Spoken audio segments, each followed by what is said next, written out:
Hi folks, Sam here, and welcome to another recap of our Crows Over Capitals campaign. Crows Over Capital, that's just the one. So, when last we left our heroes, Asriel and Opline had led an effort to the Basilica of St. Bonagratia. They'd done a little bit of chatting with one of the priests who'd read their fortune, and they managed to talk their way up into the headquarters of the Fulcrum. And although only those players were present, the character of Francesca was also present. Meanwhile, Rolf and Sketch were following up on the Spring, who were the gang of thieves who'd killed the Pitch, which is Sketch's former guild. So these two moments happened simultaneously. We did a montage, kind of just over text for Rolf and Sketch, and what they wanted to do was start ratcheting up pressure on the Spring by trashing a few of their businesses, and essentially try to draw out their leader, so they can have some kind of pointed conversation. At the same time, Asriel and Opaline and Francesca are trying to get a meeting with someone important at the Fulcrum so they can narrow down why they were getting involved. And they kind of know why they wanted Lady Valletta to fail, because they benefited out of it politically, but they want to learn a bit more information in some of the ins and outs. So they were arguing with the secretary, trying to get a face-to-face, when suddenly a whole bunch of spectres attack. A whole bunch of undead attack the guild who are opposing the undead lady. So we picked up there, I think 2 sessions ago now, and to start with, we had a different group of players present that night. So we'd done one round of the combat, and Asriel calls it to his god, steps out of this cloud of darkness, and finds himself on a street. At the same time, Sketch finds herself suddenly in the church. Asriel's god has form for sticking him in places where he's meant to be, and vice versa. So this seemed kind of a director fiat, but not too terrible. Asriel did have to run away from the Spring who were chasing him, and he discovers, after he's finished running and escaped, he's fatefully, ended up in a dead-end alley with a lot of blood on the ground and a brooch pin belonging to Rolf.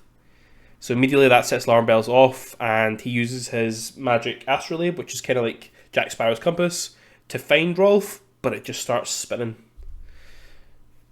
So he does a little bit of research trying to work out, is that mean Rolf's dead? Well, no, they can kind of find bodies with this thing. They're not really sure what it means, but what it means for our purposes is that Rolf's not on this world. Meanwhile, Sketch quite happy to leap into a fight, gets involved with the rest of the group and starts punching hell out of ghosts. They fight off the spectres pretty easily. They do lose a civilian to the Wraith, but Francesca uses her portals because she's a void elementalist, and she manages to teleport a whole bunch of them out to safety. The ghost, who's Riccardo Riccieri, maybe butchering the name there, but the former Fulcrum employee who was, I mean, it's kind of all off camera for the players, but was killed for knowing too much, has now been raised from the dead and sent back for vengeance. And mostly due to me being too eager as director and not even too tactical, just planning poorly, he ends up in a room alone with the important member of the Fulcrum, and the one they need to talk to, Ennio Torres. First turn, the ghost crits, gets 2 rounds of damage off at Ennio, and Ennio's hanging on by a thread. Another round of combat goes by, and the ghost just stuffs him out. Conflict, tension, drama. By and large, the players have a pretty, I wouldn't say easy time mopping up the ghosts, but it felt like a kind of standard to hard encounter. They were at one point, because I had taken away their healer by sending Asriel away, were pretty close to the wire for a few of them, but they did manage to kind of kill most of the spectres quite quickly, and just the ghost took a bit of beating. But they got there and they all survived, and that was due to them playing quite tactically. And I hadn't sort of reduced the numbers in the combat to account for the fewer players, so they managed to get an extra victory out of that. even though they didn't manage to save they saved most of the civilians, but they had to save at least half and Ennio for bonus victory. So that left us with a thorny problem, because I knew what the players could get out of this scenario and what Ennio Torres would have pointed them towards, but I didn't have enough of a failsafe built in to direct them towards that. Now I know how I would do it, but hindsight 2020 and all that. So we went in circles for a little bit where they weren't sure what to do, and Sketch starts questioning, interrogating the secretary, who's like, she's seen them fight the ghost, she's kind of slightly more on their side, but doesn't really know what she can tell them. Like, Lady Shinobi's not going to come here now that this has happened, or anytime soon without security. She's not going to want to meet random people who've kind of happened to be here right as an attack happens. There's just a lot of back and forth that doesn't really go anywhere, and I hadn't really resolved anything by having the sort of orcs attack of the combat. So in the end, I basically just pointed out there was an archive on the floor, which wasn't ideal, but it was necessary to move things on. And then the kind of players took a stab at, they started thinking about what would be in an archive, and this was something, again, would be easier if there'd been a PC to point that out, but something that I thought is something like some organisation like the Fulcrum is going to keep meticulous records, even of their illicit deeds. I think they keep the receipts in case they ever need to, use them to put someone in prison. So there was a few things they could find. So I asked them what they were doing, and we kind of said this was probably time for a montage. So Sketches got a hold of the secretary, interrogating her, also distracting her, and creating an opportunity for Opline and Francesca to go through the archive. So Opline makes a stab at figuring out the code, the sort of filing system they're using, and realizes there's sort of blank spaces, like where you'd expect the archive to continue. There's spots with random information thrown in. It makes it look unorganized, but there's a pattern to the disorganization. And together, her and Francesca figure out that these are probably points where they're hiding information, but there's probably also a code within that. And again, they make a few rolls, roll really well, and figure that out. And they come away with 2 bits of information for their total success. The first is a invoice to one Viola Vincenti for her locksmithing business, giving her investment to expand into the Dead City. Now, this required a bit of decoding, and there was a few rolls involved, and they also end up showing it to Asriel. But basically, the long and the short of it is, Viola Vincenti was given this money right as the character the heroes know as Back Alley Sal took over the thieves guild called the Keys. The payments to Viola Vincenti continue until a week before the Lilac Night, when there's one big final payment. Now, from the player perspective, Sal was in charge of the Keys, set up basically the first adventure of the Lilac Night by asking the Keys to protect the device, and then vanished. So when the timelines start to line up, that kind of points towards Viola Vincenti being Sal. And Asriel rolling really well with those Criminal Underworld tests, or I guess intuition, reason tests, figures out he has heard the name Viola Vincenti, and Viola Vincenti is an assassin.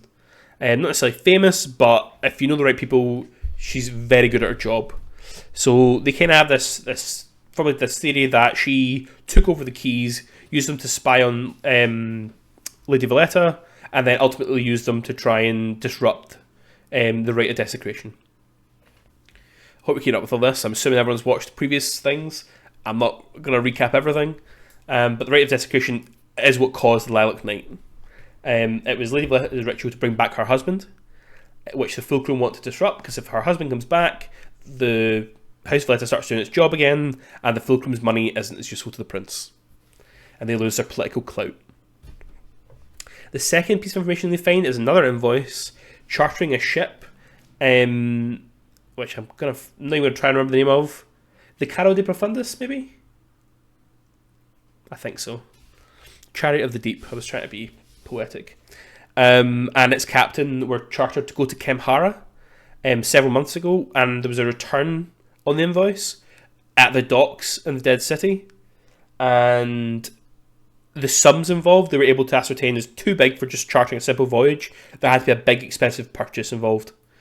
And again, with the dates lining up and the name of the captain being the name of a famous smuggler that Azrael again knew of, because Azrael's quite cool. He's built this network of information. Though he's an alien in the city, he's a time raider who follows a god of storm and fate.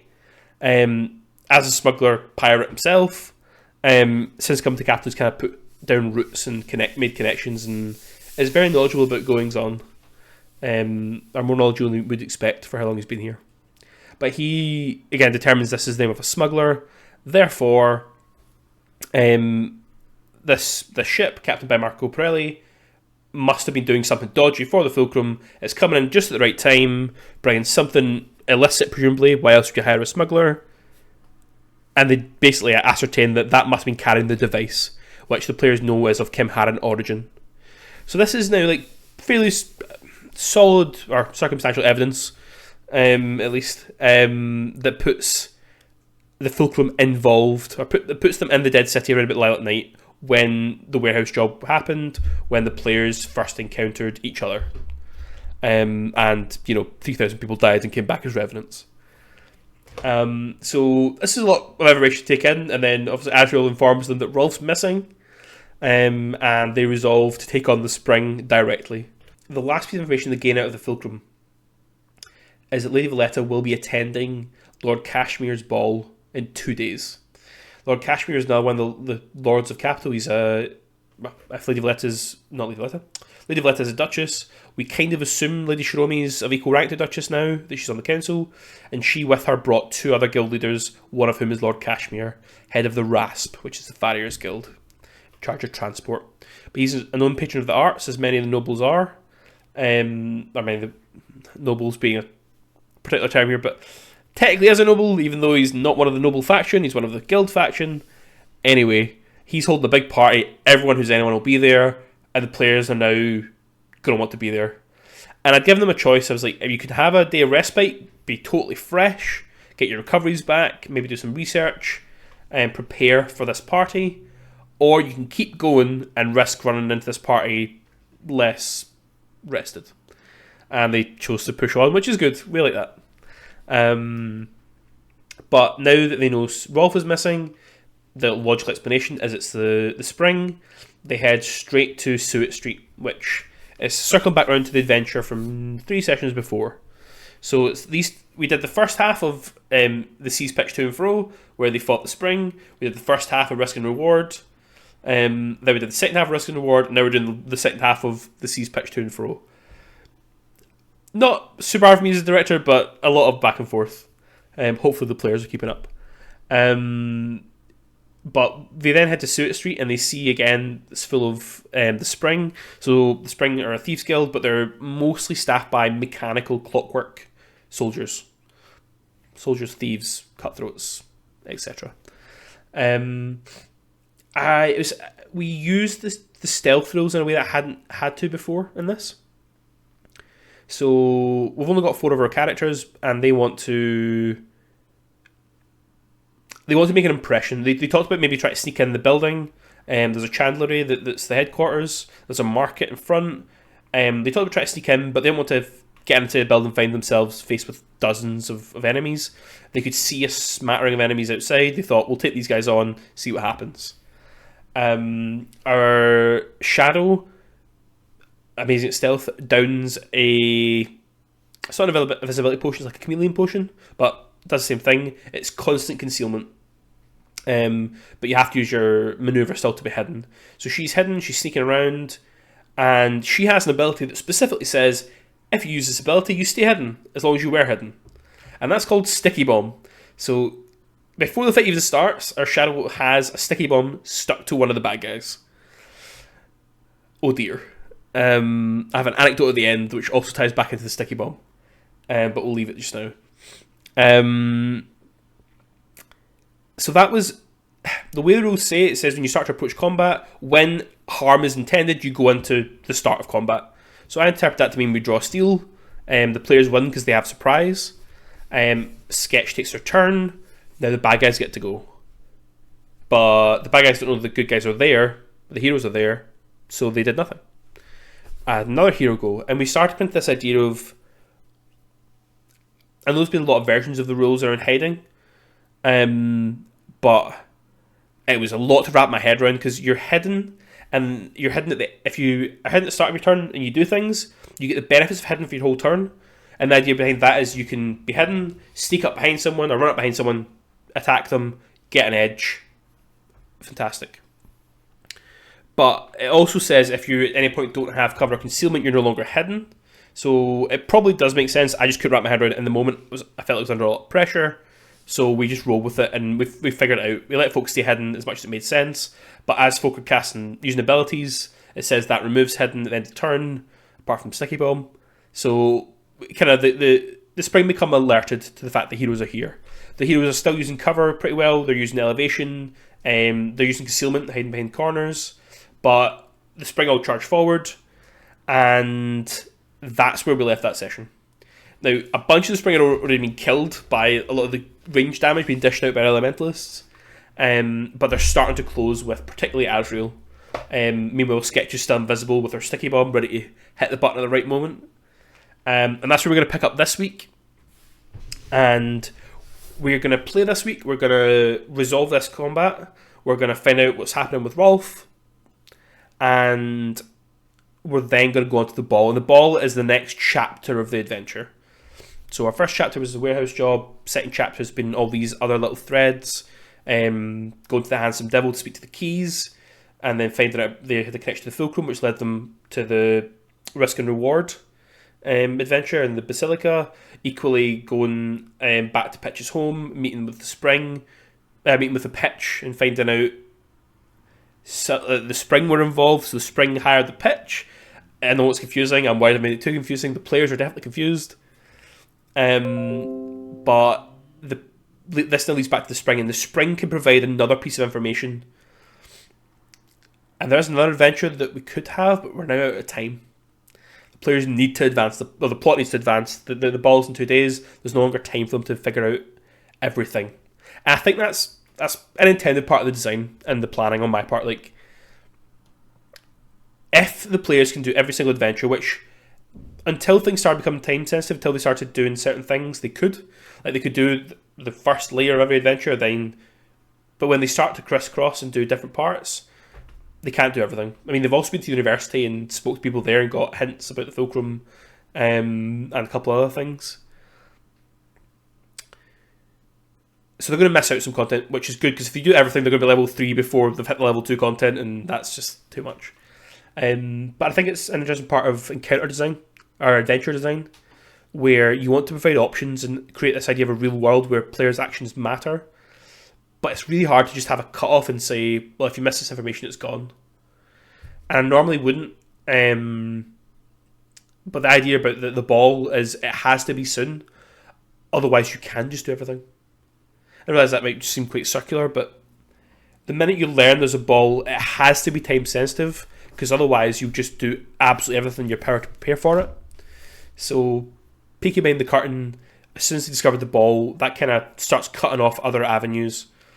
That's not to say they can't interact with things that would have come out of that adventure. So the way it's structured, you had the warehouse job, then there was, at least for my group, 4 different options, and they've done near enough all 4 of those, but they lead into 2 more adventures. They've done one of them, they've not done the other, but both those adventures lead to the ball, which means anything that could come out of the ball could tie into either of those. They just have a little less information about one. Another player in the game, someone they might have wanted to speak to but don't know they need to, but might speak to anyway.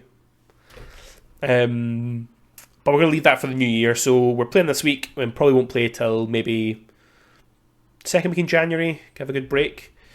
Doesn't mean we're taking a break from all RPGs, obviously, but it does give us a good idea to a good bit of time for me to plan out that adventure, because the adventures I've done I've written out, but we're now caught up to where my prep is. And if I haven't said before, this adventure is being written down as I go. I'm writing it as if I was doing it professionally. I'm sharing it on the MCDM Discord if anyone's want to have a look. and at some point the plan is to make it available for anyone who wants it. It has to be simplified from what we've been doing. As a director at a table with an adventure, you can take a lot more liberties than I think a designer can. So, just one small example is everyone coming into the first adventure is working for the pitch, or they're working for Mantis, who's part of the pitch. Whereas for our table, obviously, we had Sketch from the pitch, Rolf is in the keys, Opaline's sort of a free agent doing the spell, Francesca's led there following a textbook that's been stolen, Asriel just shows up because it's fate. But something to keep an eye out for. The anecdote. So, we played a session last week where two of the players wanted to get a feel for their characters. It wasn't really even a session, it was kind of a combat. And it was just to kind of get more used to changing rules and how their characters operate, and just have fun killing stuff.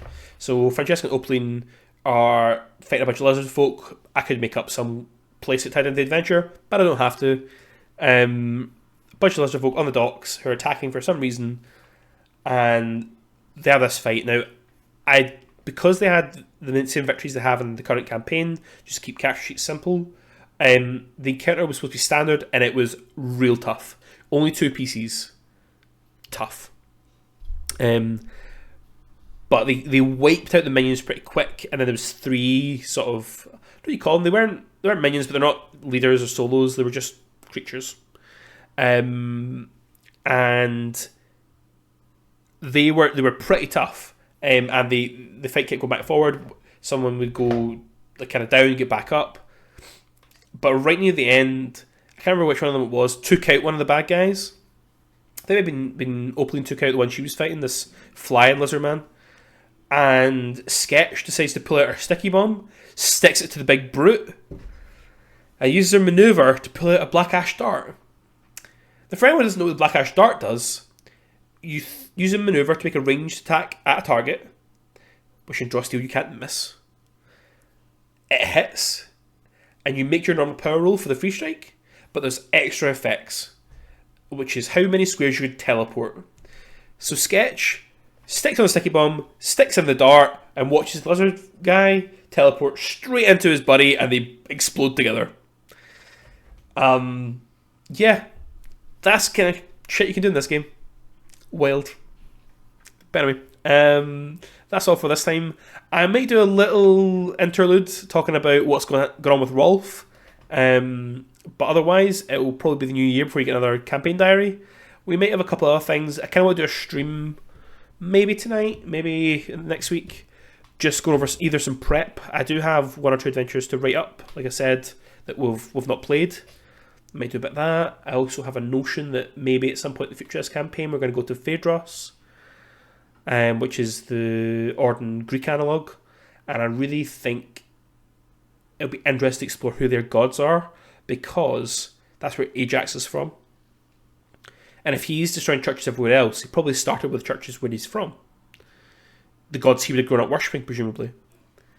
And I'm really curious to see how that looks on a society, because we think of the Greeks as being, or the ancient Greeks as being very tied with their gods and tied with their heroes. And I'm really curious to see how that works when it's a culture that was very, very into their gods and it's been stamped out of them. What does that look like? So that might be the stream. But same as usual, I'll sit with the Google Doc open and I will chat away and type some stuff, and it will help the process. But until next time, cheers folks.